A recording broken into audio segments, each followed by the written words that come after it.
Hi guys, welcome back to IFX Academy's daily analysis on pound USD guys. Yesterday guys we were selling this. Uh, the resistance worked for a few hours. After that the resistance broke. The price went up.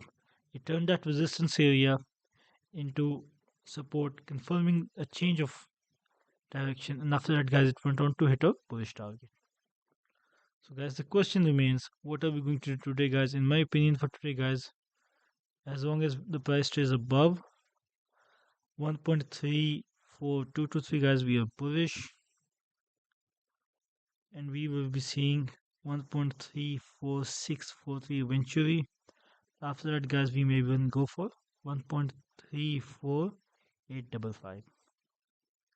I would only start selling this guys if we break below 1.34094, and if we do break below this guys, we will be getting a big bearish move, and I think at the minimum we will be seeing 1.33631.